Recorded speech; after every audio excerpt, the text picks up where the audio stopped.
பிரமாணங்களை சுமக்கிறோம், வசனங்களை சுமக்கிறோம். வசனங்களையும் பிரமாணங்களையும் சுமக்கிற நாம் மிதிக்கப்படுகிறோம். வசனங்களையும் பிரசன்னத்தையும் சுமக்கிற நாம் மற்றவர்களால் அவமதிக்கப்படுகிறோம், மிதிக்கப்படுகிறோம். வழி அருகே விழுந்த விதை மிதி உண்டது, அதனால மண்ணுக்குள் புதைந்தது. மண்ணுக்குள் புதைஞ்சு கிடக்கிறது பறவைகளின் கண்களுக்கு தெரிந்தது. பறவைகள் கிண்டி எடுத்து அந்த மண்ணுக்குள் புதைந்து கிடந்ததை பறவைகள் பட்சித்துக் கொண்டு போனது. இது முளைக்கும் என்று எதிர்பார்த்தார், விதையே இல்லை, விதையே இல்லை. மாற்ற நினைப்பார், சாத்தானுக்கு இதைத்தான் செய்ய நினைக்கிறான். ஆமே, அதை மனிதர்களால் ஃபர்ஸ்ட் மிதிப்பான், சூழ்நிலைகளால் மிதிப்பான். மிதிச்சதுக்கு அப்புறம் மண்ணுக்குள் போகும்.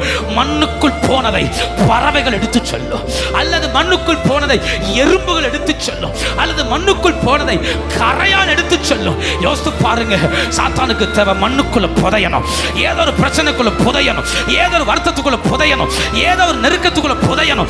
புதைஞ்சிட்டா போதும், அந்த பாவத்துல, அந்த அசுத்தத்துல, அந்த உலகத்துல புதைஞ்சிட்டா போதும்.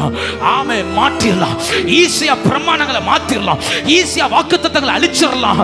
இந்த பகல் மண்ணுகளுக்குள்ள மக்கி கிடக்கிற விதைகள் எல்லாத்தையும் கர்த்தர் வெளியெடுத்து போடுவாராக, கர்த்தர் வெளியெடுத்து போடுவாராக. சாத்தான் சில மண்ணை போட்டு மூடி போட்ட அந்த ஆவிக்குரிய விதைகள் இப்ப வெளிப்படுவதாக.